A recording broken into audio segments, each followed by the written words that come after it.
Ubajinda Jailadi Palako, and no energy at the bay. But they not a lady, heavy travel again.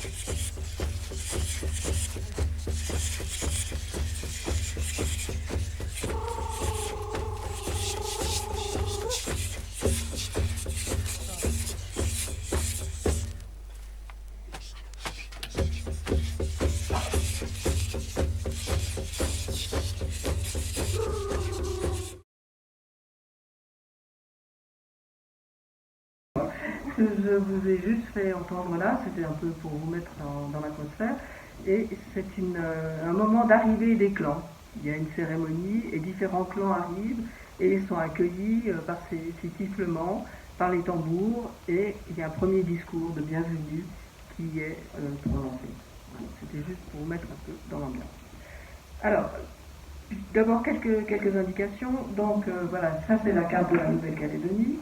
Donc la Nouvelle-Calédonie est située dans ce qu'on appelle maintenant la Mélanésie, et vous avez les dimensions. Elle fait donc 400, la grande île, c'est-à-dire l'île centrale, vous avez 400 km sur 60 km, et il y a un certain nombre d'îlots que vous voyez qui sont les îles Loyauté, et vous avez des quantités de petits archipels tout autour. Je vais passer rapidement. Alors, juste pour repréciser, je voulais dire une chose importante, à savoir que donc la Nouvelle-Calédonie, actuellement, c'est une collectivité d'outre-mer, donc c'est un territoire français. Voilà. Avant, ça s'appelait un territoire français d'outre-mer. En 2003, les appellations ont changé. Alors, juste deux minutes d'historique.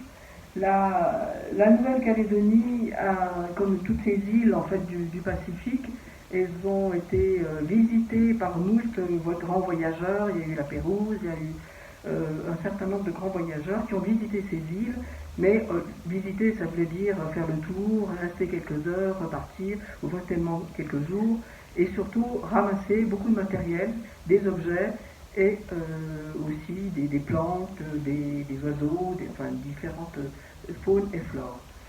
À partir de 1853, la Nouvelle-Calédonie est devenue une possession française, c'est-à-dire qu'il il a été décidé que la Calédonie deviendrait française. Alors ces prises de possession, elles sont un peu particulières parce qu'en fait vous avez des États britanniques, français ou allemands ou espagnols dans d'autres endroits qui prennent possession des îles, mais les gens qui habitent ces îles ne sont même pas franchement compris ce qui se passe, quoi. Alors voilà.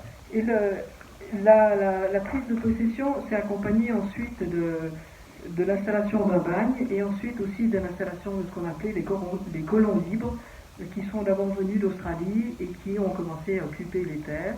Et à partir de 1878, en fait, il y a eu ce qu'on appelle la mise en réserve. Ça veut dire que les Kanaks ont été mis dans les réserves comme les Indiens d'Amérique du Nord. C'est le même principe. Donc on les a stockés comme ça dans un certain nombre d'espaces, et ça a duré jusqu'en dans les années 42-43, et c'est en 46 vraiment que les réserves ont été supprimées et que les Kanaks ont été inscrits dans des registres d'état civil. Mais jusque-là, alors l'avantage de ces réserves, parce qu'il y en a quand même même si c'est un avantage de contre-courant, c'est qu'il y a toute une partie de la culture qui est restée protégée. Puisque vous étiez dans la réserve, vous deviez aller travailler à l'extérieur, mais vous rentriez le soir dans la réserve. Donc toute une série de traditions et de transmissions ont été faites, en fait, parce que les gens avaient très peu de contact avec l'extérieur.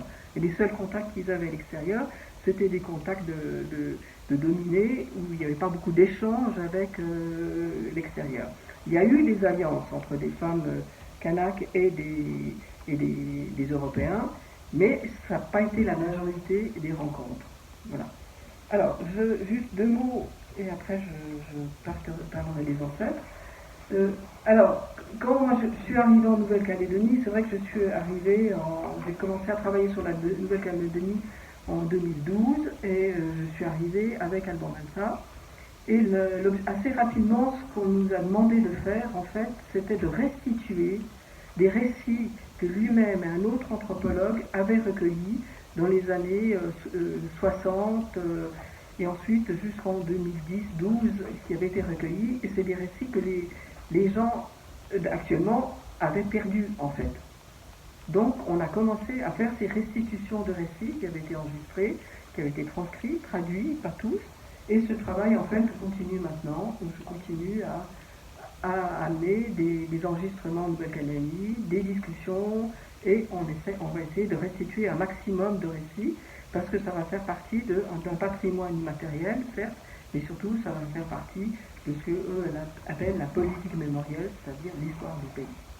Parce que ces récits sont des récits mythologiques ou des récits généalogiques, mais à travers ces récits, notamment les récits mythologiques, on a des parcours, des itinéraires qui sont décrits, et de ces itinéraires vont naître en fait les ancêtres fondateurs. C'est le même principe qu'en Australie, c'est-à-dire qu'en fait, à travers le récit, on sait que tel ancêtre est passé à tel endroit, ça construit un itinéraire, et cet itinéraire devient en fait la propriété du clan qui a fait ce trajet. Mais contrairement à l'Australie où on a des grandes peintures et des grands dessins, en fait, la mémoire de ces parcours ont été faits de deux manières, ont été faits à travers les récits qui sont transmis. On énonce tous les noms les uns après les autres, tel lignage est passé par là, il est passé sur tel tertre, des monticules qui ont été habités, à tel endroit, et voilà. Et donc, en fait, le territoire lui-même, c'est comme une grande carte avec le passage des ancêtres et le passage et les habitats qui ensuite se sont installés petit à petit. Et les pins que vous voyez, c'est ce qu'on appelle des pins colonnaires, et ce sont des pins qui marquent le territoire et qui marquent l'emplacement d'une ancienne tribu qui était à cet endroit-là. Il y a plusieurs types d'ancêtres. Bon, d'abord, on distingue deux catégories dans les ancêtres. Il y a les ancêtres. Je ne sais pas tellement ce mot d'ancêtre. Après, je vous dirai qui sont exactement les ancêtres. Mais vous avez 4 types d'entités surnaturelles. On va les appeler comme ça, c'est plus simple. Dans ces 4 types d'identités surnaturelles, vous en avez une partie qui ont été des vivants et qui sont décédés, mais qui vont apparaître au titre d'ancêtres. Et puis vous avez une autre partie de gens qui n'ont jamais été vivants. Ça n'a jamais été des humains, c'est des ancêtres. Alors parmi ces ancêtres, vous avez dans ces non-vivants, en fait, dans ces ancêtres non-vivants, vous avez comme en Australie, vous avez des êtres primordiaux. Il ne faut pas oublier que l'Australie est très proche, de la Nouvelle-Calédonie. C'est des populations qui probablement ont eu pas mal de contacts. Toutes ces populations du Pacifique, c'était des navigateurs, c'était des gens qui voyageaient beaucoup, et contrairement quand les marins sont arrivés d'Europe et se perdaient d'île en île, les gens du Pacifique connaissaient les îles, savaient comment aller d'île en île, avaient tous des systèmes de repérage pour la navigation, avec toute une série de systèmes qui étaient très développés. Alors, donc ces ancêtres primordiaux, on va les appeler les ancêtres primordiaux, on les retrouve à travers les mythologies, et c'est pas des êtres humains, ce sont des entités qui sont apparues à un moment. Alors, les Européens ont appelé ça les totems, et c'est un mot en fait un peu particulier, puisque c'est un mot qui vient d'Amérique du Nord, de la population obligée, qui emploie ce terme de totem. Ce sont des êtres primordiaux. Alors ça peut être, il y a par exemple une histoire de lézard qui est tombé de la lune, qui est arrivé sur la terre, qui a posé sa dent sur un rocher, et de ce rocher est née une anguille. Le lézard et l'anguille ont eu des enfants. Ces enfants sont mortels et ont disparu. Et ensuite, de la boue dans laquelle étaient les enfants, sont nés des humains. Donc, on a comme ça des trajectoires comme ça. Bon, on a d'autres histoires, j'en raconte juste une encore. Vous avez un lignage qui s'appelle Jaolo. Dans ce lignage-là, on a d'abord une montagne qui apparaît. De cette montagne arrive, on ne sait pas comment, un ver, donc un ver de terre, enfin c'est pas un ver de terre, c'est un ver d'arbre. ce ver d'arbre montre dans une plante endémique qui s'appelle le Kamatia, et dans cette plante, en fait, reçoit la foudre, et de la foudre, du choc de la foudre sur le ver, va naître un ver de Bancoul. Le ver de Bancoul, on les mange. C'est des de grosses larves, je n'y arriverai pas, mais ça se mange. Et de ce ver de Bancoul est né un homme, et c'est cet homme-là qui est l'ancêtre fondateur de ce clan. Voilà. Donc nous avons donc ces ancêtres primordiaux qu'on va appeler les totems, parce que les gens les appellent comme ça. Et puis nous avons aussi, mais j'en parlerai après, d'autres, des humains aussi, qui vont avoir un trajet particulier. Et vous avez, entre les humains et les totems, vous avez les génies. On les appelait les génies parce que c'est le terme francophone qui a été utilisé. Mais ce sont des entités voilà, qui ont un certain nombre de compétences. Alors, dans la région où moi je travaille, j'ai oublié de montrer, mais c'est au centre de la Grande Terre, la Raichi Chemui, c'est deux langues différentes, il y a 28 langues en Nouvelle-Calédonie. Dans cette région-là, il y a une des régions, dans la région Chemui, ce sont ces génies qui apportent les techniques agricoles aux hommes, qui leur apportent aussi les techniques de chasse, les techniques de pêche, et qui leur donnent chaque fois non seulement le mode d'emploi, si j'ose dire, pour faire une nasse pour la pêche, vous devez la faire comme ça, mais aussi chaque fois une pierre qui sont appelées les pierres magiques, qui sont des pierres qui ont des effets surnaturels et qui vont permettre d'attirer le poisson ou d'attirer le gibier. En Nouvelle-Calédonie, les gibiers, c'est surtout des oiseaux, et c'est un pigeon endémique qui s'appelle le motou, c'est surtout ça. Et c'est les Européens qui vont après amener des cochons, des cerfs et des chiens. Mais sinon, c'est plutôt les ressources endémiques, c'est plutôt les lézards et des oiseaux. Alors, chez les Chimouis, donc, ce sont ces génies qui apportent qui humanisent en quelque sorte les êtres humains en leur donnant toutes ces techniques pour leur permettre de survivre, et qui vont aussi leur donner des règles pour définir qui va être chef, qui va être le premier chef, qui va être le maître du terrain, qui va être le maître des magies. Donc, c'est ces génies qui apportent la connaissance aux hommes.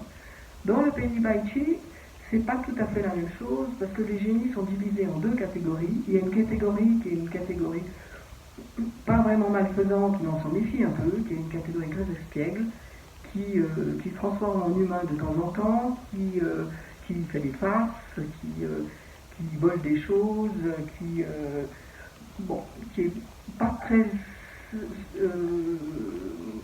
civil, on va dire ça comme ça. Puis une autre catégorie qui, au contraire, sont là pour protéger les cultures et protéger les hommes et aider à la protection des enfants. Donc, ça nous fait déjà deux catégories. Et puis, vous avez la catégorie des morts, qui sont... Alors, c'est la même... on emploie dans les différentes langues, on va employer le même mot pour dire doué, pour dire les morts. Alors, les doués, c'est un peu compliqué à comprendre exactement ce que c'est. Mais vous avez déjà un premier principe qui est l'âme, qui s'appelle Niya. Et l'âme, tout être humain a une âme, et cette âme, au moment de la mort, va faire un grand trajet. Là, vous l'avez. Ça, ce sont des paroles de deuil. Et je vous laisse les lire si je continue à parler. L'âme, en fait, va devoir, quand elle va... Alors, il y a tout un rituel pour... au moment de la mort, et je vais passer un peu vite là-dessus, mais il y a tout un rituel qui est fait, et puis, mais juste pour parler du trajet de l'âme, en fait, va devoir parcourir donc elle sort du corps à un moment donné, et elle va faire tout un parcours pour arriver à des points où elle va pouvoir rejoindre le royaume des morts. Il faut savoir que le royaume des morts, c'est là où les morts arrivent, mais c'est là où les naissances de naissance viennent. C'est-à-dire qu'on est une ligne de cycle où les morts vont rester un moment dans le pays des morts, et puis ensuite vont renaître. C'est-à-dire que les âmes vont renaître et repartir dans l'économie des êtres humains. Et là aussi, il y a une répartition entre les hommes et les femmes qui est différente, puisque les hommes, en fait, vont donner le nom à la personne, vont donner le nom, c'est-à-dire le nom de leur propre clan va donner le nom, être le nom donné à l'enfant. Ils vont donner aussi les propriétés foncières, donc ils ont un côté très social, si je veux dire, société. Tandis que les femmes, elles vont donner différentes choses, elles vont donner le corps lui-même, le sang et l'âme. Et ce n'est pas elles qui vont le donner directement, mais c'est les oncles maternels. C'est-à-dire que ce sont les maternelles qui vont donner ces propriétés à l'être humain pour que l'être humain puisse exister. Donc on a toujours très peur de son oncle maternel parce qu'on lui doit la vie en quelque sorte. Et le sang aussi ne doit pas couler puisque le sang vient du maternel, de l'oncle maternel, à tel point que maintenant encore, lorsque vous avez eu un accident, ou bien on doit vous faire une prise de sang, vous devez aller demander l'autorisation à votre oncle maternel, car vous allez faire couler son sang, en fait, le sang des maternelles. Voilà. Et c'est aussi les maternelles qui vont, par le souffle, en soufflant sur le ventre de la femme, qui vont lui donner l'âme, lui transmettre l'âme d'un mort, mais qui n'est pas n'importe quel mort, généralement, c'est quand même un ancêtre. C'est pour ça qu'on dit que le petit-fils, en fait, souvent les petits-fils portent les mêmes noms que leur grand-père, parce qu'on se dit c'est le grand-père qui est revenu à travers le petit-fils. Mais de temps en temps, ça se passe mal. C'est-à-dire qu'en fait, il y a des accidents de parcours ou des rituels qui ont été mal faits, ce qui fait qu'en fait, c'est un demi-humain qui va réapparaître. Et c'est un peu compliqué parce que ça va devenir quelqu'un d'assez dangereux. Et il faut après faire des quantités de rituels pour le renvoyer au pays des morts de manière à ce qu'il puisse en fait se réincarner plus tard de manière correcte. Voilà, ça c'est une photo d'une artiste actuelle, Joël Zelenbaum, qui montre en fait une âme qui saute dans la mer. Voilà. Elle l'a représentée comme ça par un plongeur et qui va au pays des morts. Ça c'est une image qui date des années 30, donc maintenant on voit plus tellement ce genre de choses. L'homme qui est là, c'est ce qu'on appelle un deuilleur. C'est au moment, parce qu'il y a des premières funérailles et souvent il y a des deuxièmes funérailles, maintenant on les fait les deux en même temps, mais il y a un moment donné qui est vraiment important parce qu'il faut vraiment que l'âme parte. Et ce personnage qui est là, en fait, ça représente le mort qu'on va chasser par une danse, par un ballet. C'est pour ça que vous avez des danseurs qui sont derrière, qui vont chasser ce masque, qui vont chasser ce mort, qui retourne au pays des morts. C'est une deuxième funéraille. Ici, c'est la première funéraille, vraiment qu'il aille au pays des morts. Sinon, ça devient vraiment trop compliqué. Si on n'a qu'à distinguer les vivants des morts, c'est vraiment trop compliqué. Voilà. Et ça, c'est un masque qu'on appelle un masque de deuilleur. Celui-là, il vient de la région où je travaille, exactement, il vient d'une tribu qui s'appelle Bopop. C'est un masque qui est à Bâle, au musée des cultures de Bâle. C'est aussi un masque de deuilleur. Alors, tous ces masques de deuilleur, ils ont tous ils sont un peu différents selon les régions, mais vous voyez, vous avez le masque en bois, au-dessus du masque, vous avez, en fait, c'est des cheveux qui ont été coupés à différentes personnes. Souvent, ce sont les gens qui, dans ces personnes-là, il y aura la personne qui va porter le masque après, et ce sont des cheveux humains qui ont été pris. Et là, il y a des plumes, il y en a d'autres où c'est des pailles, ou des feuilles, des différentes possibilités. J'ai toujours le même principe, dans toute la Nouvelle-Calédonie. Alors maintenant, je vais passer à autre chose. Là, je vous montre des cases. Alors ça, ce sont des cases aussi du début du XXe siècle. Actuellement, toutes ces cases ont été détruites au moment de l'arrivée des missionnaires qui préféraient qui préféraient plutôt des constructions un peu à l'européenne, ce qui permettait aussi de les regrouper autour d'une église, enfin qui ont quand même pas simplement démonté la structure sociale. Bon, cette case, elle est intéressante à plusieurs titres. Là, celles-là, elles sont très belles, elles sont à Yangan. Il y en a quelques-unes qui ont subsisté, et il y en a d'autres, maintenant on les reconstruit. Maintenant on reconstruit ces grandes cases, et Maintenant, on a quand même tout un mouvement de retour à la culture, de se réapproprier sa propre culture, et dans la réappropriation, il y a justement la construction des cases. En haut des cases, vous avez ce qu'on appelle la flèche fêtière. Vous voyez mieux sur celle-là. Et cette flèche fêtière a une fonction. Voilà. Et l'autre case, ça c'est une case ronde. Les deux premières, surtout la deuxième, la plus haute, personne habitait dans ces cases-là, c'est des cases cérémonielles. Hein. C'est des cases où il y avait des réunions des hommes, il y avait un certain nombre d'événements qui se passaient dans ces cases, mais personne n'habitait dans les cases, on habitait dans les cases beaucoup plus petites. Là, vous avez une case qui est plus petite, mais qui a été... mais c'est pas non plus... Même si elle a exactement la même représentation qu'une case d'habitation, c'est quand même une case qui a été construite pour une fête particulière. Et là, je vais vous montrer les objets. Vous avez là la flèche fêtière qui est en haut, et vous avez les deux chambranles autour de l'ouverture de la porte. Ça, ce sont différents types de flèches fêtières qui existent dans l'ensemble de la Calédonie. En principe, chaque flèche fêtière est différente parce que ces flèches fêtières représentent en fait l'ancêtre. Et c'est pas l'ancêtre primordial, mais c'est un ancêtre, si j'ose dire, un peu intermédiaire.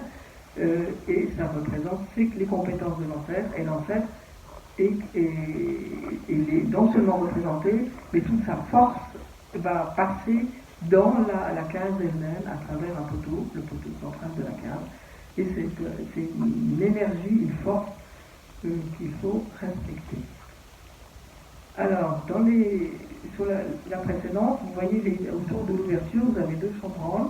Alors ces deux chambranles, en fait, elles représentent des morts qui arrivent du pays des morts, parce que le dessin avec des losanges, là, en fait, c'est des représentations de l'eau, de l'océan. Là, voilà, vous avez d'autres chambranles, celles-là, elles viennent de chez Barbier-Muller, et vous avez le même principe avec le même principe avec des losanges comme ça, et qui représentent en fait la mer, qui représentent les vagues sur la mer. Et les deux visages en haut, ce sont deux ancêtres qui sont identifiés. Il y a eu une grande exposition sur l'Arcanac en France dans les années, je sais plus, 2019, à peu près. C'est peut-être 2017, je ne me rappelle plus exactement, au musée du Quai Branly, et il y avait une écrivaine, poète qui s'appelle Dewi Gorondé, qui, pendant l'exposition, où étaient exposées deux chambranles comme celle-là, est allée leur parler, parce qu'elle nous a dit, mais c'est mes ancêtres. Lui, c'est John Brooks, et l'autre, je ne me rappelle plus comment il s'appelle. Il dit, mais c'est mes ancêtres. Je dois faire un certain nombre de rituels, sinon je vais avoir des problèmes. Donc, en plein musée, vous avez un certain nombre de rituels qui ont été faits au cours de deux chambranles, comme ça. À côté, c'est très particulier en Nouvelle-Calédonie, c'est à peu près le seul endroit où ça existe, c'est des bambous gravés. En fait, vous avez le bambou gravé avec trois grandes cases et une bataille, une guerre devant, vous avez des gens en train de se battre. Et à côté, c'est le dessin qui reproduit en fait le dessin du bambou gravé. Et ça se trouve qu'en Nouvelle-Calédonie. Et c'est à travers les formes de transmission. Dans les formes de transmission, il y a la parole, on va retransmettre la parole, mais il y a aussi ces bambous qui ont été utilisés pendant longtemps, qui sont comme des bandes dessinées en fait, et qui étaient une manière de rappeler un certain nombre d'éléments et de montrer comment les choses s'étaient passées. Alors, je n'ai plus de notion du temps. Je continue. Alors là, on change, on va sortir des grandes cases. Là, vous avez des pêcheurs.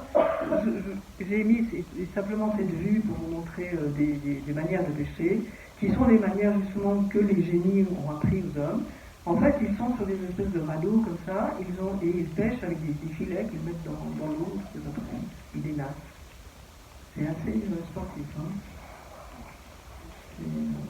Là, c'est aussi un jardin que j'aime bien. C'est la femme qui marche devant, elle s'appelle Panine. Et c'est un jardin, on appelle ça un jardin, mais en fait, c'est un jardin communautaire pour toute une tribu, c'est la tribu de Poi. Et vous avez les grandes feuilles, ce sont du tarot, les feuilles de tarot, vous avez les feuilles de tarot, les feuilles de bananier, et c'est un jardin que l'on cultive tous ensemble. Et vous remarquez peut-être pas, mes panines étaient à pieds nus, et la plupart des Kanaks sont toujours à pieds nus. Là, on change d'univers. Ce que je vous montre là, c'est ce qu'on appelle les monnaies Kanak. Alors, ces monnaies Kanak, ce sont des échanges, c'est dans tous les grands rituels, dans toutes les grandes cérémonies, on échange ce genre d'objets. Alors, les dessins, c'est des dessins qui ont été faits par Roger Boulet et qui a fait partie avec Emmanuel Carrero, qui est au musée du Quai Branly maintenant.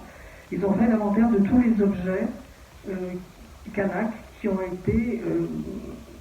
sont arrivés dans les musées, on va dire ça comme ça, ou chez les propriétaires privés. Et ils ont fait l'inventaire de tous ces objets, et Roger Boulet les a dessiné tous les objets, et ils ont répertorié comme ça à peu près 10 000 objets Kanak qui sont répartis entre l'Europe, l'Amérique du Nord et différents endroits. Et alors, la monnaie, qu'est-ce que c'est cette monnaie? Cette monnaie, ça ressemble à c'est un homme, en fait. Enfin, un être humain. Bon. Ça peut être un homme ou une femme, peu importe. C'est un être humain. Et vous avez les plus classiques, ce sont celles qui sont dans l'étui. Vous voyez, dans l'étui, vous avez une tête, qu'on appelle la tête de monnaie. Vous avez un long fil comme ça, qui est le corps de monnaie. Et ensuite, c'est enroulé comme ça dans un étui en capa, en écorce. Et vous avez des aiguilles qui permettent de fermer cet objet. Cet objet est toujours présenté fermé, sauf à certains moments, on verra un peu plus loin, on va les ouvrir. Et pendant très longtemps, les aiguilles étaient des os humains, en fait, des éclats d'os humains qui servaient à ça. Ces monnaies, c'est ce qui est considéré comme étant le plus précieux en Nouvelle-Calédonie. Alors on appelle ça monnaie de nouveau parce que les anthropologues appellent ça monnaie, et parce que c'est des objets d'échange, mais on aurait pu les appeler complètement autrement. C'est pas de l'argent, mais ça correspond à une valeur d'échange. Après, je pourrais revenir sur ces monnaies, mais c'est ça. Donc, et en Haïti, on appelle ça des Hadis, et il y a des personnes qui s'appellent Hadis, surtout des femmes, et ce sont il y a toujours cette idée d'humain et d'objets, et des équivalences à travers des objets, à travers la transmission. Et ces objets qu'on transmet, on transmet des humains. C'est pour ça que quand quelqu'un meurt, la première chose que vont faire les paternels, le tour des paternels, c'est de donner des monnaies qui représentent l'humain qui est décédé. Voilà, et là, voilà, vous avez là, en fait, c'est quelques images que je vous montre. Alors, comme on n'a pas beaucoup de temps, je vous montre les moments significatifs. En fait, c'est un mariage, c'est un grand rituel de mariage qui a duré le temps, les cérémonies de mariage ont duré une semaine, mais le temps de construire, il a fallu construire différentes cases, différents enclos, différents espaces, ça a pris une année. Il y a deux personnes, enfin deux couples qui vont se marier, qui se marient pendant cette cérémonie-là. Ce sont alors, bon, ça fait sourire un peu tout le monde quand on dit ça, mais c'est un mariage coutumier, et les deux tribus ont estimé qu'il fallait faire maintenant ce mariage coutumier. Il y a un des mariés qui, en fait, est déjà grand-père, avec sa femme, ils ont 4 enfants, et ils ont déjà les petits-enfants. Et cet homme, il a une cinquantaine d'années. Et l'autre est un peu plus jeune, mais il a déjà, ça fait déjà un certain nombre d'années qu'il est avec sa femme, enfin, sa future femme coutumière, et qu'il a un petit garçon aussi. Voilà. Et en face de vous, ce que je vous montre maintenant, c'est on a ouvert les monnaies que vous avez vues tout à l'heure. Vous avez des tas, ce qu'on appelle des tas de coutumes, c'est-à-dire que chaque clan va amener un certain nombre de biens. Alors, maintenant c'est complètement codifié, mais avant les gens amenaient des tas de choses différentes. Maintenant on amène des vêtements, on amène des ignames, on amène du riz, le riz est arrivé chez les Kanaks, on amène un certain nombre de biens, et qui vont être... chaque lignage d'un clan amène tous ses biens, ensuite ces biens vont être redistribués d'une certaine manière, et en fait tout ce processus de don, de contre-don, de distribution, etc., c'est une manière de souder les alliances, mais aussi de refaire des hiérarchies dans les alliances. Parce que dans les clans, vous avez plusieurs lignages, et dans ces lignages, vous avez des lignages qui ont plus d'importance que d'autres, et vous avez toute une répartition, un rééquilibre qui est fait comme ça de manière régulière. Alors, l'homme que vous voyez devant vous, d'accord, il a un pantalon de chantier, il a un t-shirt avec un vague dessin. En fait, c'est un grand chef. C'est un des plus grands chefs de Nouvelle-Calédonie. C'est un des clans les plus puissants de la Nouvelle-Calédonie. Je ne vous donnerai pas son nom, parce que je n'ai pas envie de le donner. Et c'est lui qui, maintenant, dans ce moment-là rituel, va mesurer toutes ces monnaies qui, ensuite, vont être redonnées, mais toujours selon ce contre-don, mais de manière illégale. Voilà, là, vous voyez, alors il y a lui, à droite, il y a le grand chef du clan X, et de l'autre côté, vous avez un autre chef, mais qui est moins important que le grand chef du clan X. Voilà. Et ils sont en train de préparer des actions de coutume, ce qu'on appelle la coutume. C'est le terme générique qu'on emploie pour toute forme de rituel et de don et contre-don. Vous avez un certain nombre de tas à côté avec un certain nombre d'objets. On retrouve ces tissus roulés qu'on appelle les manous, on retrouve les nattes, on retrouve les vêtements et on retrouve les monnaies. Sous le tissu vert que vous voyez, en fait, le grand chef a mis une monnaie qui est prise dans le tissu et on va voir qu'est-ce qu'il va en faire comme usage dans une prochaine slide. Voilà. Alors, dans cette slide, là, on a un retour de coutume, mais intermédiaire. C'est-à-dire qu'en fait, on va faire ce genre d'opération de recevoir des choses, de redonner des choses. Ça va durer pendant plusieurs jours. Donc là, vous avez des tas de coutumes qui sont, enfin, des tas, voilà, qui sont posés sur le sol, et vous allez avoir maintenant une présentation du clan à l'autre clan. Parce que ce que je n'ai pas dit dans l'histoire, même si les mariés ont un certain âge, vous avez, comme ce sont chez les Kanaks, en tout cas sur ces Kanaks, pas ici, vous avez des clans qui peuvent épouser d'autres clans, mais qui ne peuvent pas s'auto-épouser à l'intérieur du clan. C'est-à-dire que vous avez deux moitiés intermariantes, là ça s'appelle les Dwi et les Bai. Les Dwi ne peuvent pas se marier ensemble. Si vous êtes un homme Dwi, vous ne pouvez pas épouser coutumièrement une femme Dwi, vous devez épouser une femme Bai, et vice-versa. Donc là, on a le clan où nous, là pour l'instant, on est du côté des Dwi, qui sont en train d'accueillir des Bai. Et dans les deux mariés, les deux hommes sont des Dwi, et les deux femmes sont des Bai. Et en plus, les deux femmes sont en fait du même clan. Et les deux hommes qui vont se marier sont du même clan, mais ils ne sont pas du même lignage, mais sont du même clan, et les deux femmes avec qui ils vont épouser sont deux femmes aussi de l'autre clan, mais c'est aussi des cousines. Alors là, on va accueillir le clan des Dwi, va accueillir les Bai, et il va y avoir le moment d'après, donc on a étalé un certain nombre d'objets, et là vous avez le moment le plus important de la cérémonie, c'est le moment où le grand chef va brandir le tissu bleu avec le manou bleu avec la monnaie à l'intérieur, et il va réciter tous les noms du lignage du clan et tous les sous-groupes. En fait, il va réciter 200 noms. Un rythme assez soutenu, et en les regroupant de temps en temps par lignage, et il va donner les 200 noms. C'est-à-dire qu'en fait, il explique à l'autre clan sa richesse, sa puissance de clan par ces 200 noms. Donc, il va réciter 200 noms d'ancêtres. Puis après, on va arriver à la fin, on aura quand même les derniers, qui sont ses enfants à lui, ses petits-enfants, s'il en avait, etc. Donc c'est ce principe-là. Et en face, vous avez quelqu'un d'autre qui va réciter aussi ces noms de clans, ces noms de lignage, mais il en a beaucoup moins. Ah, c'est comme ça. Mais ce qu'on ne nous dirait pas, mais là on peut le dire parce qu'on n'est pas en territoire kanak. En fait, le grand chef là, il a ces 200 noms de lignage grâce à qui? Grâce à l'anthropologue. Oui, parce que l'anthropologue, il a recueilli des généalogies, il a recueilli des récits, donc il a pu reconstituer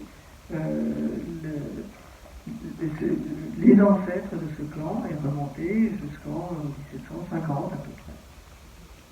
Donc voilà. Là, c'est l'anthropologue. Donc ça sert quand même un anthropologue de temps en temps. Hein? Et puis là, c'est une des dernières diapos de cette série-là.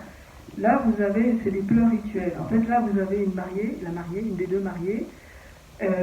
Alors, le clan d'Edoui vient la chercher la mariée. Une fois qu'il y a eu tous ces échanges et que les deux clans se sont mis d'accord, ils ont accepté, les deux clans se sont reconnus, donc le clan des Baïs est d'accord de donner une femme à l'autre clan.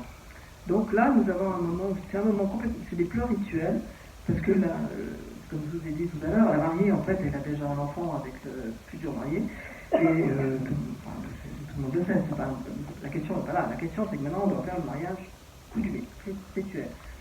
Et là, donc elle pleure, parce qu'elle va quitter son clan, elle va quitter sa famille, pour rentrer dans un nouveau clan et dans une nouvelle famille. Donc elle pleure. Voilà. Et puis à côté d'elle, vous voyez, il y a un petit sapin. En fait, c'est ce qu'on donne à la naissance d'un enfant. Donc en fait, le clan qui va accueillir cette femme, rituellement, a amené déjà un petit sapin qu'il aurait dû donner au moment de la naissance de son fils. C'est pour ça qu'il y a ce petit sapin qui normalement ne devrait pas être là, mais qui est là, parce qu'on est obligé, là, dans des cas comme ça, de grouper les cérémonies, certaines cérémonies qui n'ont pas été faites, donc on les fait un peu en abrégé au moment de cette grande cérémonie-là. Alors, je peux revenir sur les ancêtres, si vous voulez. Parce que là, après... Ah oui, alors lui, ça c'est le dernier. Après, j'ai quelques objets que je peux vous montrer, je peux vous présenter. Mais là, c'est un masque. Alors, c'est un masque qui a été refait en 1992, où il y a eu un grand festival pendant lequel un certain nombre de cérémonies kanak ont été faites, un peu en résumé, mais enfin pour montrer la diversité des cérémonies. Et ça, c'est un masque, en fait, qui copie le premier masque, qui est la même famille et du même clan que le masque de 1930 qu'on a vu avec les deuilleurs, qu'on a vu tout au début avec les deuilleurs. C'est un masque qui a été refait selon cette formule-là.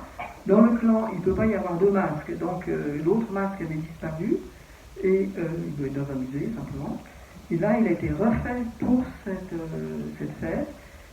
Mais simplement là, il a été le rituel dans lequel ce masque a opéré, oui, c'est un rituel de naissance. Donc on a toujours cette idée du mort qui va revenir sous la forme d'un nouvel enfant.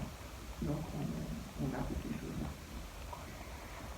Alors maintenant, je peux soit répondre à vos questions, soit vous dire encore 2-3 mots, notamment sur les mots d'ailleurs, sur les maladies. Pourquoi est-ce qu'il faut être tellement respectueux des consignes qui ont été données par les ancêtres et par les ancêtres primordiaux dont on a ensuite interprété un certain nombre de choses, où les génies, ça va. Les génies, même si on ne fait pas tout ce qu'ils ont dit, c'est pas trop grave. Parce qu'on peut négocier avec eux, on peut leur donner des cadeaux, on peut aller dans la forêt, on peut faire différentes choses. Et ces génies-là sont toujours là. Je me rappelle avoir fait une sieste avec des femmes près dans une des tribus, où on était tout simplement couché sur des nappes pour faire la sieste. Les gens aiment bien faire la sieste, moi aussi. Et à un moment donné, une des femmes m'a dit, mais écoute, écoute, écoute là, t'entends ce bruit là dans la forêt? Puis j'entendais les bruits, mais enfin bon, je n'arrivais pas à identifier parce que je ne suis pas dans la culture encore pour comprendre à quoi correspond le bruit. Puis elle m'a dit, mais c'est les Wakem, donc les femmes génies. C'est les femmes génies qui font un vaisselle là maintenant. T'entends le bruit là sur la marmite, t'entends ça? Donc, voilà. Donc les Wakem, les génies sont toujours très présents, elles sont autour de nous, donc c'est des protectrices, donc tout va bien. Mais les totems sont beaucoup plus restrictifs, c'est-à-dire que si vous ne respectez pas un certain nombre de rituels, vous pouvez avoir des problèmes, vous pouvez être malade, vous pouvez avoir des maux assez graves, et dans une coutume, qui était une coutume de deuil, un certain nombre de choses n'ont pas été respectées. Il y a eu un accident de voiture 2 jours après, et une des femmes m'a dit, mais tu sais, hein, si l'homme qui était dans la voiture est mort, c'est parce qu'on a... Là, c'est le mort qui était fâché, et c'est à cause de ça que cet autre homme est décédé. Et donc, il faut absolument qu'on fasse le rituel pour le mort, parce qu'il va y avoir d'autres accidents sinon. Donc, c'est des choses qui sont très présentes. Alors, les totems, ils ne fonctionnent pas comme ça, mais vous pouvez recevoir un totem, et il y a un ami, Kanak, qui marchait de plus en plus courbé comme ça. Maintenant, il avait tout le dos de plus en plus goûté. Puis au bout d'un moment, je lui ai dit, mais ça va, t'es malade, t'es pas malade? Il dit, bah écoute, j'ai un problème, hein, on m'a jeté le totem tortue, maintenant il faut que je trouve quelqu'un qui m'enlève le totem tortue. En fait, il marchait comme une tortue. Voilà. Et donc c'est des choses qui sont très très vivantes. Ça n'empêche pas les Kanaks d'aller à l'église, ça ne les empêche pas de faire tout un certain nombre de pratiques, ça ne les empêche pas d'élire des mères, ça ne les empêche pas de faire beaucoup de choses. Mais toutes ces formes de rituels, elles sont très très très présentes. Voilà. Alors, soit je m'arrête là, soit je fais mon petit... Vous voulez que je vous montre quelques objets? Les objets disparus, les objets ambassadeurs. Ça c'est pour faire honte les objets ambassadeurs, donc, ce sont des objets qui sont dans les musées en Europe. Et le terme d'objet ambassadeur, c'était inventé par Romain Ichimaou, qui était un des grands leaders de l'indépendance et qui était assassiné. Mais bon. Lui, il a inventé ce terme en disant, bon, tous ces objets qui sont partis dans le monde, on ne va pas les ramener. Il y en a quelques-uns, peut-être ce serait bien qu'on puisse les ramener, mais en règle générale, c'est des objets qui ont des objets de puissance. Et si on les ramène, on ne sait pas très bien comment ces objets ont été traités. On ne sait pas si ces objets vont rester positifs, on ne sait pas très bien comment les choses se sont passées. Donc, on va dire que c'est des objets ambassadeurs. Et c'est cet inventaire qui a été fait à Emmanuel Casarero et Roger Boulet, dont je vous ai parlé au début, et ils ont été faire la liste et faire des photos, faire des dessins de tous ces objets ambassadeurs dans tous les musées. Alors là, je vais vous montrer des objets ambassadeurs, mais qui sont chez Barbier Muller. Et voilà. Donc ça, c'est une hache. On appelle ça une hache d'enfonçoir. Alors, on ne sait pas très bien à quoi elles ont servi, ces haches. Hein. Souvent, elles sont en serpentine, donc le cercle est en serpentine. Quand on les voit comme ça, décorés, bien apprêtés, on dit que c'était des objets de prestige, les grands chefs devaient les montrer, etc. Puis il y en a d'autres histoires, en fait, qui sont des histoires qu'ont racontées des gens comme le navigateur Castro, qu'on a raconté d'autres, Urville, enfin d'autres grands navigateurs, qui disaient non, c'était des objets, en fait, pour dépecer ils étaient anthropophages à l'époque. Donc c'était pour dépecer les corps. C'est très très bien ces haches parce que ça permet d'ouvrir le corps, enfin, c'est de très bon usage. Et donc il y a beaucoup de récits autour de ces haches. Mais comme souvent dans toutes ces histoires, on sait, oui, les Kanaks étaient anthropophages, oui, c'est vrai, mais il y avait aussi un jeu aussi par rapport aux voyageurs, et ce jeu il continue encore maintenant de dire oui, on est toujours anthropophage, fais attention, on ne va pas derrière la maison, tu trouveras la marmite. Enfin, il y a une espèce de jeu comme ça qui continue. Mais c'est vrai, c'était des anthropophages. Pourquoi ils étaient anthropophages? Souvent on mangeait les nids parce que pour éviter que ces nids reviennent, puisque reviennent comme ancêtres, reviennent comme morts et que ce mort puisse être agressif, jeter des sorts, enfin il fallait... c'est une manière de le neutraliser, de le manger en fait. Et on ne mangeait pas tout, hein, on mangeait certaines parties. Les parties, il y a plus de sang quoi. Désolé. À côté d'ailleurs c'est aussi un bel objet qui a Barbier Miller, ce sont des dents humaines. Alors, ces dents humaines, évidemment, on a un peu envie de raconter que c'était des dents de quelqu'un qu'on a dévoré. Peut-être. Mais il faut savoir que dans les rituels de deuil avant l'arrivée des missionnaires, en fait, les morts, on les mettait dans les arbres ou sur des cailloux, enfin sur des rochers. Et les morts séchaient, et ensuite, au bout d'une année, on refaisait les deuxièmes funérailles. Mais à ce moment-là, très souvent, alors soit on faisait comme les Japonais, on lavait les os, soit enfin les enterrer, c'était pas tellement dans la pratique en fait. Mais donc souvent les dents, au bout d'un certain nombre d'années, en fait, évidemment les crânes, c'est facile de prendre les dents, donc ces dents sont peut-être des dents de mort simplement, pas de gens qu'on a dévorés, mais simplement des dents qu'on était reprendre sur des crânes. Et puis ça, c'est l'objet qu'on montre tout le temps, c'est les massues kanak. Alors, c'est qui est le plus de ce côté, le bec d'oiseau, c'est ce qu'on appelle le bec d'oiseau, et ça, on a sur les reproductions, on les voit, mais de nouveau, ces reproductions ont été faites par des voyageurs. Tous les grands navigateurs, bon, il n'y a pas d'appareil photo à l'époque, ils emmenaient des illustrateurs, des dessinateurs, des peintres qui peignaient des vues, qui peignaient des peuples, qui peignaient des objets.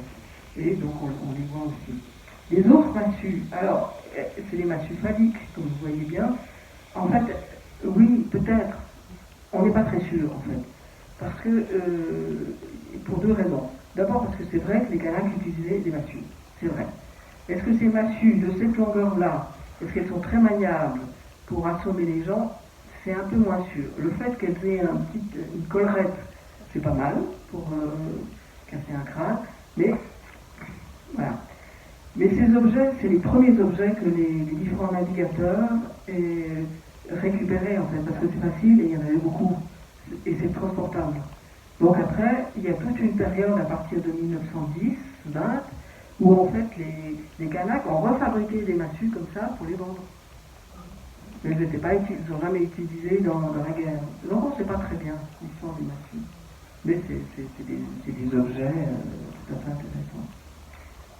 Et puis la dernière chose que je vais dire justement sur les illustrations, et après je répondrai plutôt sur les questions d'antenne, c'est que les Kanaks, non seulement ils ont été mis dans les réserves, mais ils ont été exposés dans les différentes expositions universelles à Paris en 1900 et jusqu'en 1910-15, ils ont été exposés. Et jusqu'au moment où en fait le public c'est bizarre, il parle français, enfin curieux quand même. Et à partir de ce moment-là, on les a échangés contre les alligators, notamment il y a tout un scandale, où on a échangé tout un groupe de Kanaks contre des alligators, parce que les alligators c'était quand même mieux. Et ces Kanaks-là n'étaient plus à Paris, on les a échangés, c'était à Paris, hein, c'était dans 2 expositions, ils n'étaient plus à Paris, mais ils sont retrouvés en Allemagne, je ne sais plus. Donc c'était et pourquoi on les exposait? Pourquoi bon, il y avait aussi des expositions universelles, on exposait aussi certaines personnes d'Afrique. Et pourquoi les Kanaks? Parce qu'ils étaient anthropophages. Donc on voulait voir les anthropophages. Voilà, et je vais finir avec tous les anthropophages. Merci.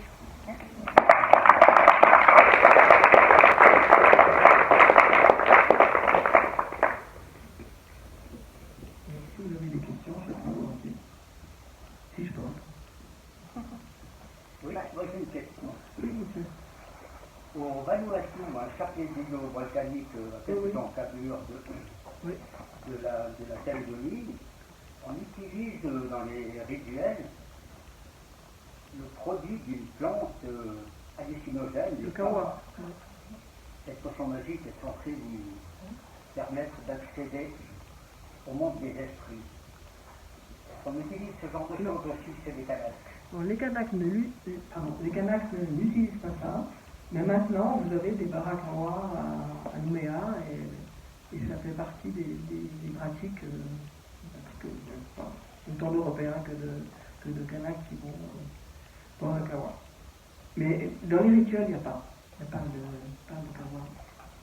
Et par contre, dans les rituels de protection, il y a justement quand à certains endroits vous ne pouvez pas aller parce que c'est enterré par exemple mort d'un clan adverse, vous ne pouvez pas y aller, donc vous êtes obligé de faire un certain nombre de rituels pour oser accéder. Et vous mâchez des plantes, il y a beaucoup de techniques de protection où on mâche des plantes. Alors après, soit on les crache à un endroit, soit on les crache à un endroit précis pour retirer la force négative, ou on les crache longtemps, quoi. Donc c'est un peu l'équivalent du kawa. C'est un peu l'équivalent du kawa. Mais c'est pas hallucinogène, c'est pour se protéger, c'est une protection. Ça vous met quand même dans un état... Absolument. Ça nous met dans un état, enfin vous n'avez jamais mâché, mais ça met les gens dans un état. Ça leur donne beaucoup de courage. Je dirais qu'au Vanuatu, on en sert dans toutes les gargotes. C'est un peu l'équivalent de l'apéritif valaisan du fondant. Simplement, que si vous avez l'occasion de participer à une cérémonie rituelle véritable, c'est tout autre chose. Oui. Donc le produit est extrêmement concentré et les indigènes en boivent une dizaine de bols. Vous, en tant qu'invité néophyte, peut-être 4 ou 5. Et vous avez l'impression après de, comme Jésus, marcher sur terre. Et à la question posée au sorcier pour lui demander qu'est-ce qui faisait la puissance de ce kawa particulier, il nous a simplement répondu que les racines de la plante avaient été mâchées par toutes les jeunes filles du village durant 24 heures. Et c'est la salive mélangée au jus du produit qui lui donnait cette force. Donc ça nous a laissé dans un état un peu médical. Mais ça, si vous parlez des sorciers, il n'y a pas en Nouvelle-Calédonie, il n'y a pas des sorciers, mais il y a des devins, des voyants. Et je peux vous raconter juste une anecdote, mais si je réponds à une question, ça c'est pas une anecdote. C'est une jeune fille qui était à l'école à 15-16 ans et elle dormait beaucoup à l'école, elle n'était pas bien, elle vomissait facilement, elle était bon, pas bien du tout. Donc, qu'est-ce qu'on a fait? L'école, donc l'institutrice, ses enseignants ont demandé qu'elle soit vue par une infirmière, elle était vue par une infirmière, elle dit mais je ne comprends pas tout ce qu'elle a. Et la mère a décidé d'aller voir un voyant.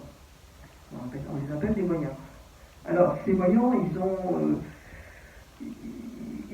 comment est-ce qu'ils font? Soit justement, ils mâchent des herbes, enfin des feuilles, et à partir de ces feuilles, ils vont avoir des images, ils vont avoir des visions, des odeurs, ou des choses comme ça. Ou bien, c'est en rêve. En rêve, ils vont voir un ancêtre qui va venir leur dire attention, la jeune fille, c'est à cause de ça, il s'est passé telle histoire, il faudrait qu'elle prenne maintenant telle plante, et peut-être qu'on va pouvoir arranger l'histoire. Alors, la jeune fille, elle a pris des décoctions de plantes, mais il ne s'est pas passé grand-chose. Et du coup, le devin dit non, alors ça c'est plus dans ma compétence, parce que chaque devin a sa spécialisation, et c'est pas dans ma compétence, il faut aller voir un autre clan, donc il faut aller voir un autre voyant, qui lui va donner une solution. Donc en fait, la jeune fille, elle a lu comme ça plusieurs voyants, qui chacun ont donné des interprétations, et puis finalement, l'affaire s'est résolue parce que quelqu'un a dit oui, mais c'est parce qu'il y a eu un mauvais mariage. Il y a un mariage où le rituel a été très mal fait, et il se trouve que c'est un oncle de cette jeune fille, et à ce moment-là, c'est l'oncle qui est allé faire un rituel de réparation, et depuis, la jeune fille va très bien. Donc la famille... Ça, c'était quand Oh, ça c'était il n'y a pas longtemps, hein. C'est une jeune fille que j'ai connue, donc moi j'ai suivi avec elle et la mère les deux. Donc ça c'est en 2020, 2021. Donc les dieux cohabitent avec une nouvelle génération. Oui. Absolument. Absolument. Absolument, oui. Et ça c'est grâce à vous. Non, ça c'est pas grâce à nous. C'est-à-dire qu'en fait, il n'y a pas de dieu, hein. Parce que même les totems, c'est des êtres mondiaux, j'aime bien le terme australien en fait. Et j'aime bien ce mot, ils ont été là à une période et ils sont toujours là. C'est des êtres atemporels. c'est des êtres qui sont toujours présents. Sauf qu'il y a un moment donné, ils ont une action créatrice. Alors maintenant, ils ont une action de contrôle plutôt, mais ils sont toujours là. Vous pouvez faire appel à un totem, vous pouvez même lancer votre propre totem sur quelqu'un d'autre. C'est l'impression de lui lancer le totem. Par exemple, je suis, je sais pas, du totem du lézard, donc je vais lancer mon totem sur, je sais pas, sur quelqu'un qui a un totem insecte, par exemple. Il a peu de chances de résister. Donc c'est... Oui, madame. Du coup, vous dites que les ancêtres, ils ne les considèrent pas comme des divinités. C'est pas qu'ils ne les adorent pas, ils ne sont pas... Non, les ancêtres, on les respecte et on les craint, surtout si c'est des totems. Quand c'est des ancêtres humains, on peut encore un peu discuter. Les génies, ils sont aussi intemporels, mais donc on fait des rituels aussi. Oui, alors on pourrait dire que c'est des cultes. On peut dire, il y a aussi des formes. Enfin, moi, j'aime pas tellement ce mot culte parce qu'il n'y a pas. Mais il y a une liturgie, enfin une forme de liturgie. Il y a un certain nombre d'actions rituelles qu'on va faire selon un certain ordre, dire certaines paroles, dire certaines. Dans ce sens-là, c'est assimilable à un culte, en fait. Et puis, il y a d'autres divinités. La divinité. La divinité, oui. Donc, il n'y a pas de. Il n'y a pas de divinité. Non, alors les pasteurs ou les missionnaires ont appelé divinité ces totems, mais c'est pas, pour les Kanaks, c'est pas une divinité. C'est pas.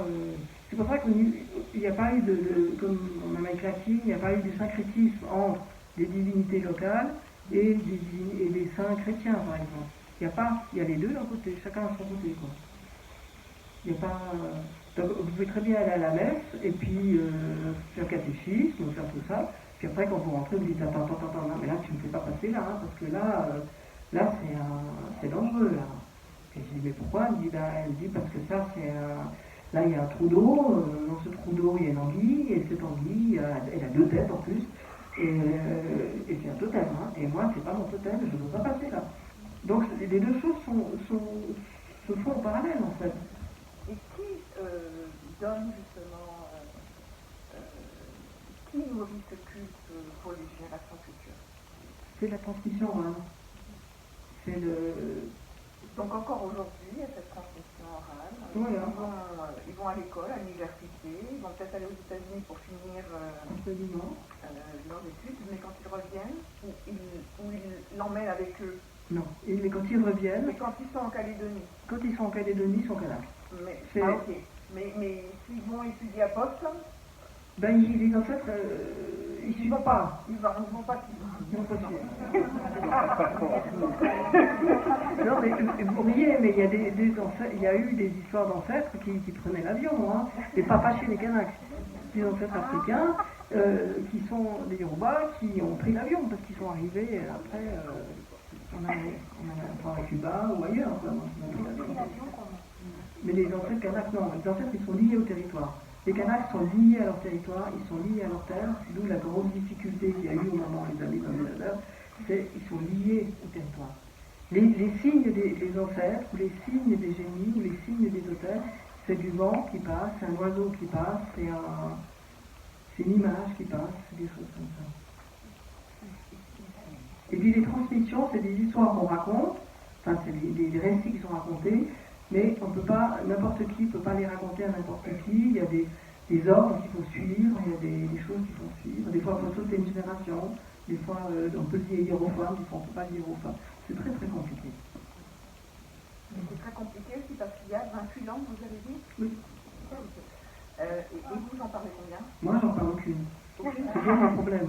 C'est que moi, je ne les parle pas. Mais à Gorbensa, il en parlait une assez bien et l'autre pas mal. Donc ils vénèrent beaucoup la nature. Oui. On fait partie de la nature, en fait. D'où cette perméabilité avec les génies, avec le tonnerre, avec... on est nature, on n'est pas autre chose, on est de la nature. Ouais. Oui, madame? Il faut avoir compris que les Kanaks parlent français. C'est parce qu'ils ont une langue à eux. Alors, il y a 28 langues. Mais ils ont c'est-à-dire qu'en fait, chaque groupe, en fait, a une langue. Mais il y a des langues qui sont parlées encore par 4000 personnes, il y en a d'autres qui sont parlées toutes par 200 personnes. Il y a 4 langues principales. Donc bon, maintenant on a réparti en aires coutumières, mais dans chaque région, si vous voulez, on parle une langue kanak, voire 2 langues kanak. On en a une, plus le français qui est imposé. Et alors, ces langues, il y a un grand vocabulaire ou c'est très limité? Non, c'est très riche, c'est des langues très très riches. Très riche. Oui. Est-ce qu'il y en a qui ont disparu déjà ou pas? Oui. Oui. Oui, il y a déjà des langues qui disparaissent. Et puis, est-ce qu'on fait quelque chose pour qu'ils puissent récupérer? Alors, justement, dans ce projet de restitution des textes, ça fait partie aussi du maintien de la langue. Mais en même temps, ça c'est un... Après, je passerai montrer à madame ce que je viens de demander. Mais le problème d'une langue, c'est qu'une langue, elle évolue tout le temps. Le vocabulaire augmente, vous inventez des nouveaux concepts, enfin, c'est une langue, ça bouge. Donc, du moment qu'on commence à lui donner une grammaire, à faire des dictionnaires, alors on la sauve, mais on la stabilise. Donc, c'est toujours la question, en fait. Jusqu'où... Alors, c'est bien de le faire, parce qu'on garde une mémoire, et puis de toute façon, les gens, quand ils la parlent, ils vont continuer à l'enrichir. S'ils sont entre des zones où il y a 2 langues, ben, ils vont plus mélanger les langues. Voilà, on a gardé une richesse, quoi. Madame? Oui, c'était par rapport aux clans qui ne se marient pas entre eux. Est-ce que parce qu'ils ont une notion de consanguinité ou ça n'a rien à voir? Alors, les mariages, c'est-à-dire qu'en fait, bon, là, ce que je vous ai montré, plus en tout petit bout, avec un tout petit morceau de rituel, c'est ce qu'on appelle le mariage coutumier. Dans le mariage coutumier, on doit respecter la règle de la coutume, si vous voulez. Pourquoi ça a été mis en place? C'est des alliances, en fait. Ça permet de s'allier avec un autre clan ou de s'allier avec d'autres lignages. C'est ça la vraie raison. Et puis la consanguinité, alors, bon, on n'en parle pas vraiment, mais de fait, en fait, quand vous êtes... les 2 femmes, par exemple, elles épousent 2 hommes du même clan, qui sont cousins, elles sont aussi cousines, mais en fait, si par exemple, toute personne, je pourrais dire papa à mon père, biologique, enfin mon père, voilà, si j'étais kanak, c'est une femme kanak, je dirais papa à mon père, mais je dirais papa aussi au frère de mon père, etc. Et donc en fait, la notion donc du coup, je vais pas épouser quelqu'un du même clan, mais les lignages, c'est pas comme nous des lignes généalogiques, c'est des lignes généalogiques, mais c'est des lignes de lignage. Donc la consanguinité a peu de chances d'arriver, au moins sur 2 ou 3 générations. Après oui, mais c'est pas... Voilà.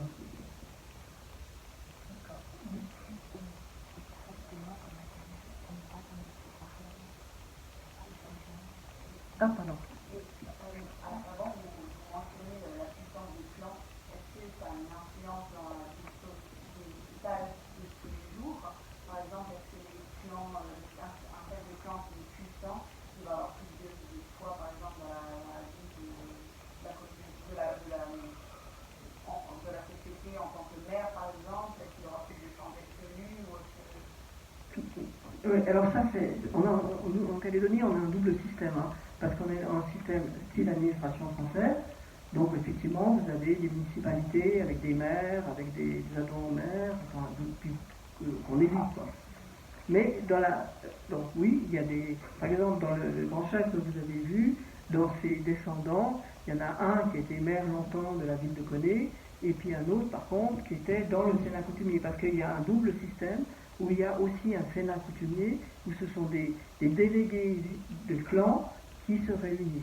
Donc vous les avez par région, et vous les avez au niveau de toute la Calédonie. Voilà. Donc en fait, on a un double système. Dans le système coutumier, là on a vraiment sous la hiérarchie des chefs.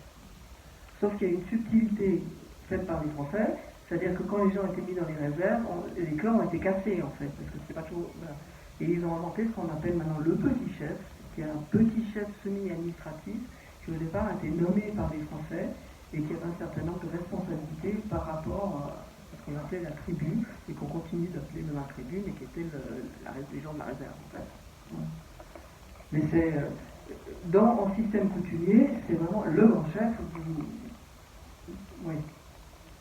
J'ai la chance d'être blanche, parce que sinon, c'est dans mes erreurs j'ai dû faire pendant cette semaine de mariage. J'ai dû vraiment les accumuler.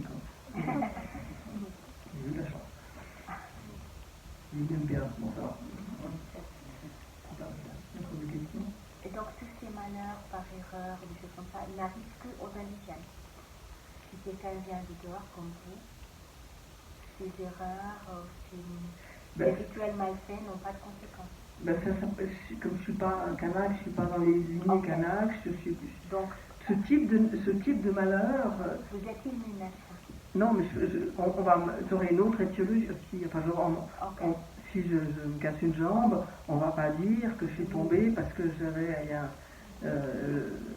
y a un totem qui m'a fait tomber.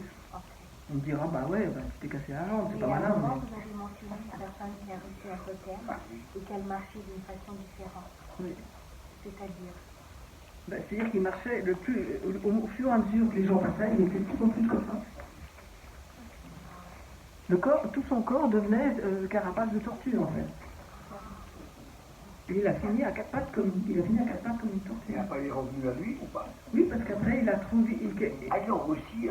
Oui, du moment qu'après on a pu lever le totem, s'il a trouvé par ce cycle de voyant, premier voyant, deuxième voyant, etc. Parce que généralement c'est le premier qui ne réussit pas du premier coup.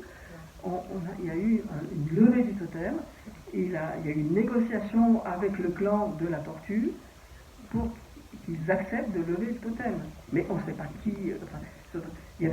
C'est aussi des systèmes où vous n'avez pas une causalité directe. Vous n'allez pas dire c'est mon voisin qui m'a jeté un sort, ou bien c'est mon voisin qui a tué ma vache. Vous n'allez pas dire ça. Vous allez dire c'est le clan entier qui m'a agressé. Donc pour lever un totem, le clan doit accepter. Mais en fait, c'est le chef de clan qui va accepter et qui va donner le système pour lever le totem. Et effectivement, quand le totem a été levé, quelques jours après, il était... marche bien. On vous traite pas de guerre. Si, il y en a. C'est un peu comme la magie. Comme la magie noire, on a l'impression que c'est comme si l'enfant sort. Oui. C'est un peu ça. C'est un peu ça. C'est pour ça qu'en français on dit lancer le totem. Eux on ne dit pas lancer. Parce qu'il y a c'est toujours la même chose. C'est des langues, on n'a jamais les mêmes mots, les mêmes concepts en fait. Et ça a été traduit, les premiers qui ont commencé à travailler sur ces langues, c'est des missionnaires, ou c'est le pasteur Lénard, qui est devenu anthropologue après. Donc il y a tout un vocabulaire qui est utilisé, mais qui est un vocabulaire européen, enfin chrétien même. Mais qui est pas du tout dans le pays, on dira, en français, ils me diront, oui, lever le totem, jeter le totem, mais entre eux, il y a des termes qui sont beaucoup plus subtils que ça. Quoi.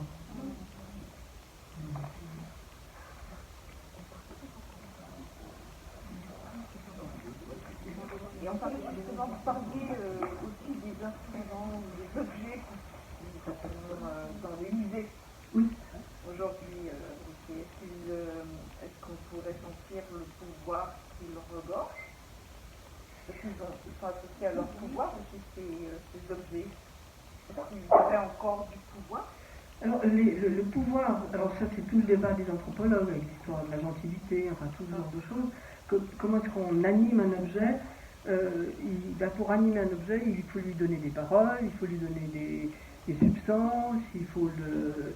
Mais ça, tout le monde fait ce genre de choses. Enfin, même les vierges, quand il y a des processions avec des vierges, sur les endroits où vous êtes, on a refait un joli manteau à la Vierge, on a fait une année pour le broder, donc on va réanimer la Vierge, on va la faire, elle va passer en procession, puis après elle va rentrer dans son église, mais elle était animée par tout ce qu'on lui a donné, tout ce qu'on a fait pour elle, et en échange, elle va redonner une puissance.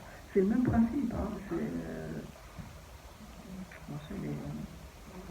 Donc les objets, c'est la même chose. Les objets, quand ils sont arrivés dans les musées, ils étaient encore investis de puissance. Maintenant, ils l'ont perdu, mais on ne sait pas très bien. Parce que si moi je peux donner une puissance à un objet, quelqu'un d'autre peut aussi donner une puissance. Donc, on ne sait pas très bien ce que c'est maintenant. À tel point, il y a l'histoire de la tête d'Ataï. Ataï, c'était un des guerriers kanaks. Et cette tête était retrouvée dans un musée, en format. Et il y a, à un moment donné, il y a une décision de rendre la tête à la tribu kanak d'où venait cette personne. Ça a mis des années. Et elle va arriver finalement, elle sera mise au sommet d'une montagne, dans une maison isolée, parce que tout le monde a très peur de cette tête, on ne la veut pas. Mais c'est la tête d'un ennemi la plupart du temps. Et c'est aussi la tête d'un ennemi. Mais même le clan d'Ataï, ils ne la veulent pas. Ils disent, mais qu'est-ce qu'on lui a fait cette tête? D'abord, elle était dans le format. D'abord, il y a des tas de gens qui l'ont touchée. Qu'est-ce qu'ils ont fait avec? Pourquoi ils veulent la ramener à tout prix si eux ils veulent pas? Ah bah ça fait partie des projets de restitution des objets. Mais si le peuple ne veut pas cette terre, on ne peut pas leur aider à la Non, ça a duré des années, puis finalement il y a un accord qui est trouvé. On a notre vol, puis après on va la vendre à l'américaine. Et c'est toute l'histoire aussi de la Vénus autantote. C'était cette femme qui était une vue de l'homme en fait. Le squelette, et puis là aussi, il y a eu un problème, vous savez. Personne ne voulait vraiment la récupérer.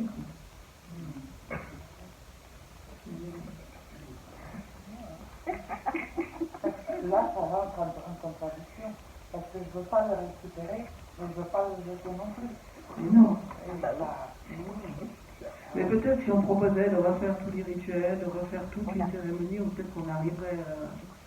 Mais pour l'instant, le clan concerné, il ne la veut pas. Chez les Kanaks, lorsqu'on jette un sort, on utilise des neurotoxiques, des poisons aussi, comme dans le vaudou, ou uniquement par l'esprit. C'est par l'esprit.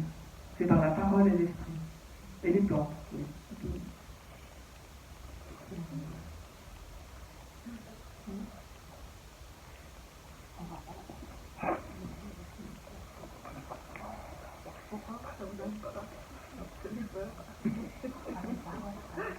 J'ai raconté plein d'histoires horribles, les filles anthropophages, les anthropophages. vous posez maintenant des voyages pour aller voir les Kanaks. Si vous allez en Nouvelle-Calédonie, vous allez être. C'est vraiment deux mondes séparés, complètement séparés. Vous avez les métropolitains, les Français qui viennent faire qui travaillent 3-4 ans en Nouvelle-Calédonie, c'est 3 ans, ou pas à 4, éventuellement à 5. S'il y a des Français métropolitains, comme ils appellent les métros, leur salaire est quasiment double. Ils sont payés à 193%. Oui. Donc il y a une différence sociale qui est énorme. Mais les métros, ils ne vont pas dans les tribus comme ils ne vont pas dans les endroits, il n'y a que les canals. Mais ils vont faire du surf, ils baignent dans l'océan. Bon, il y a de plus en plus de requins maintenant. C'est un peu possibilité, mais ils font de la pêche sous-marine. Enfin, c'est deux mondes totalement séparés. Même si les Kanaks vont travailler, quand ils vont en ville, ils sont habillés, ils sont habillés comme vous et moi, mais voilà. Ils vont travailler, ils font des études, ils jouent pas, ils ont deux personnalités. Voilà. Deux cultures aussi. C'est deux cultures. Mais c'est pas en Nouvelle-Calédonie qu'il y a eu des grosses bagarres parce qu'il est là avec Si, au mois de mai, il y a eu encore des grandes émeutes, oui. Mais ils n'ont pas voté pour l'indépendance, ils ont voulu garder la France. Alors ça c'est tout un débat. Parce que parce que le troisième vote, parce qu'il devait y avoir 3 référendums, le troisième, en fait, la plupart des Kanaks n'ont pas voté. Parce que c'était dans les périodes de deuil, il y avait des grands rituels de deuil, c'était après le Covid, et ils n'ont pas été votés. Donc c'est faussé. Donc c'est faussé. Et l'autre truc, c'est que dans les votes provinciaux ou dans les Sénats, il y a des règles de vote qui sont différentes dans ce qu'on vote.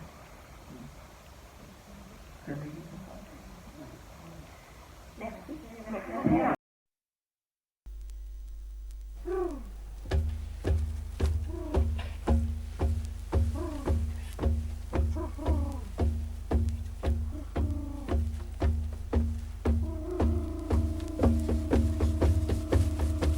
ဘာချင်းတင်ကြိုင်လေးဒီဘလာကိုအနဝအနကြီးအတူပဲကြီးဘာနေနာတဲ့ဘာကြီးလေးရဲ့ပြီးကြဖို့ကဲ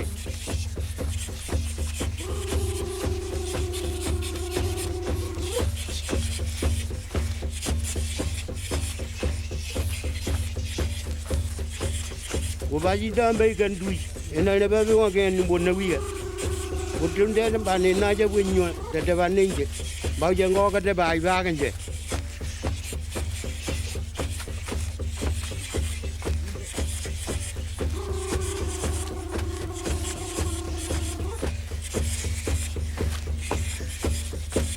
ကိုဘာကြီးတော့ကန်ဒူရအကျိုးပိတ်တာကိုလာဦးကနေပြီးတကြီးကိုတွန်းတဲ့ဘာရတာဝနေကြီးဘူးရတာနိုင်အနေဝါမကြပဲဘာနဲ့ဝါမဲ